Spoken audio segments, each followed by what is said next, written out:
On est rendu maintenant au dégrossissage des différentes poches à travers les ailettes. La stratégie qu'on va utiliser, c'est qu'on va programmer une seule poche avec son dégrossissage et par la suite, on va faire une action pour dupliquer cette opération-là sur les autres poches. Ça va nous économiser du temps. Fait qu'on va s'attarder sur une des poches. Ce qu'on va faire comme opération, c'est qu'on va choisir un Area Mill.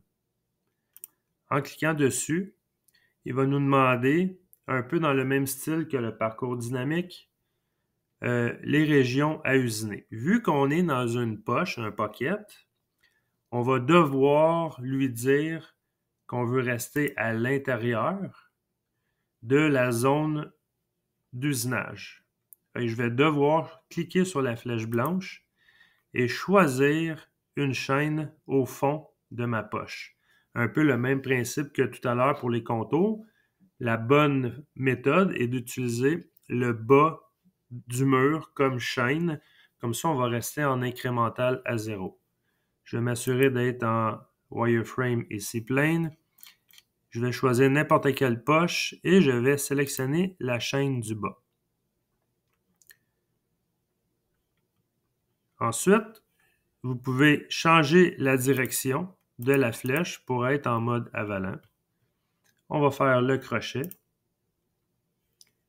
Et pour ce qui est du reste, on ne s'en occupe pas. On peut faire Preview Chains pour s'assurer que c'est bel et bien la poche qui est sélectionnée dans l'enlèvement de matière avec les rayures rouges et noires.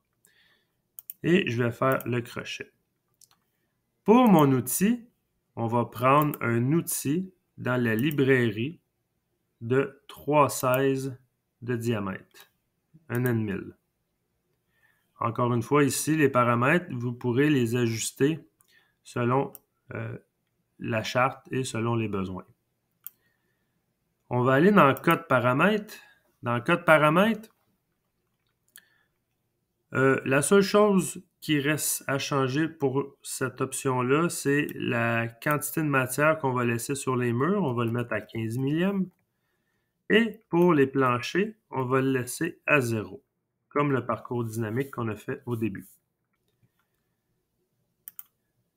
Dans les Depth of Cut, vu qu'on a un outil de 3,16 et qu'on a une bonne profondeur, je n'irai pas en une seule passe. Je vais faire des Depth of Cut de 50 millième. Et Mathieu-Cam va calculer combien de passes que ça prend pour que je puisse enlever des couches de 50 millième. Par la suite, dans la transition, parce que là, c'est sûr qu'on est dans une poche. C'est rempli de matériel. On va devoir faire soit une rampe, ça veut dire une entrée en rampe. L'outil va descendre, il va faire un déplacement en X, Y, en même temps en Z, avec un certain angle. On a mis ici un angle par défaut, c'est 2 degrés. Il va y aller en rampe ou en hélice. C'est selon l'espace qu'il y a de disponible. On pourrait, si on veut faire un hélice, on pourrait lui dire de faire un rayon quelconque. On pourrait lui dire, fais-moi un rayon de 100 millième, puis ou plus gros. Ça dépend vraiment de l'espace qu'on a. Ça, c'est vraiment vous qui décidez. Par la suite, ici, la clairance en Z, c'est vraiment au début. Au début, dans les airs, il va commencer à faire l'entrée, soit en rampe ou en hélice, à 125 millième au-dessus. On pourrait le diminuer pour économiser un peu de temps.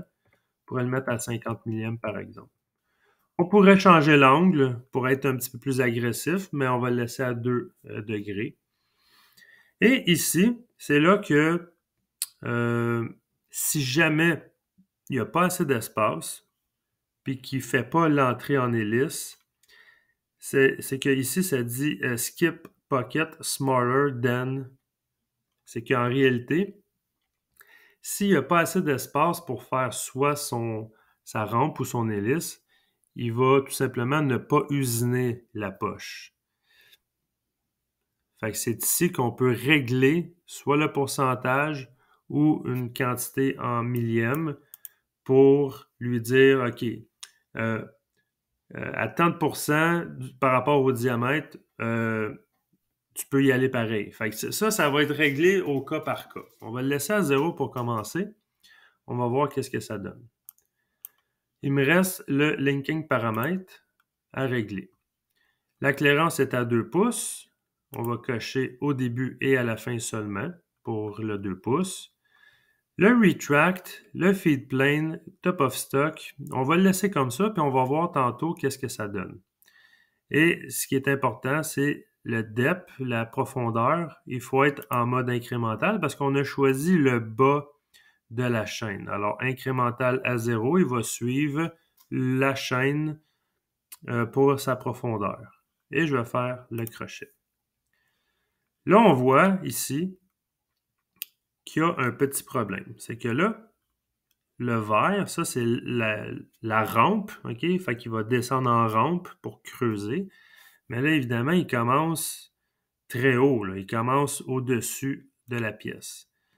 Ça, c'était volontaire pour que vous puissiez comprendre qu'est-ce qu'il faut modifier. Je vais retourner dans mon paramètre, dans mon linking paramètre, et on va commencer par lui dire que mon top of stock, il n'est pas à 0 à mon origine, parce que là, je suis en absolu à 0. C'est comme si mon top of stock est sur le dessus, mais tout ça, c'est vide. J'ai deux choix. Soit que je reste en mode absolu, il n'y a pas de problème, et que je clique Top of Stock et je vais cliquer sur n'importe quelle ligne sur le dessus ici de ma surface. Je clique dessus. Ça va me sortir un moins 625 millièmes. Ça, c'est correct. Ça, on peut le laisser comme ça. On pourrait aussi le mettre en incrémental par rapport à la chaîne que j'ai sélectionnée en bas, ce qui fait que j'aurais là la profondeur de ma poche, c'est 125 millièmes. J'aurais pu écrire 125 millièmes positif par rapport à ma chaîne que j'ai sélectionnée. J'ai deux choix, mais si pour vous, c'est plus simple, on va le garder en absolu, top of stock, le dessus comme ça. On commence à moins 625 millièmes. Je vais faire le crochet, puis on va voir qu'est-ce que ça donne. On a enlevé toute la portion inutile au début. Là, je vais simuler ma trajectoire pour voir qu'est-ce que ça donne. Ici, ça, c'est mon entrée en rampe. On voit ici que le Z descend au fur et à mesure. Quand il a atteint sa profondeur de 50 millièmes, parce qu'on est en depth of cut, là, il va usiner la poche. Quand il va avoir fini, hop, là, on voit qu'il retract, il revient, et là, il refait une rampe pour aller chercher l'autre 50 millièmes de profondeur. Là, ça, pour moi, c'est une perte de temps. Fait que là, on va pouvoir régler ce petit problème-là ici. Et là, on va juste le laisser terminer jusqu'à la fin. Normalement, il devrait avoir 3 passes. Et il termine. Là, le retract en jaune, ça ici, on va aller dans les paramètres. Ça se trouve à être le retract ici. Quand il a terminé sa première passe, il y a un retract par la suite à 250 millièmes en absolu. Ce qui fait que c'est 250 millièmes, je vais juste quitter la fenêtre, c'est 250 millièmes en absolu par rapport au-dessus de la pièce, j'ai 250 millièmes. Mais là, on s'entend que c'est une perte de temps. Là, ce que je vais faire, je vais plutôt lui dire le retract, tu vas me le mettre à 100 millièmes, mais en incrémental par rapport à la hauteur qui usinait.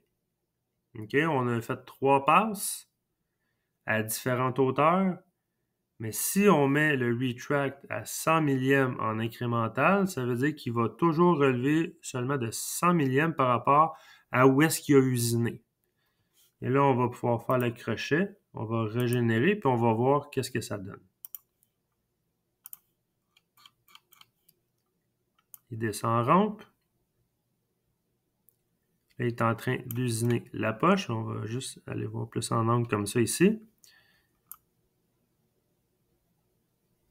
Là, il va faire son dernier parcours. Il va relever à 100 millièmes de où est-ce qu'il était. Et là, il va faire sa deuxième passe.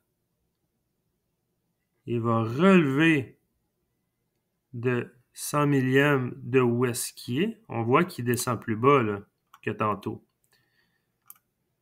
Et il va faire sa dernière passe. Et la dernière passe, ben, on va relever à Z2 pouces. Alors, on a économisé un peu de temps là-dessus sur des déplacements inutiles. Le dégrossage est maintenant terminé pour une seule poche. Dans la prochaine vidéo, on va pouvoir dupliquer cet usinage-là sur les autres poches.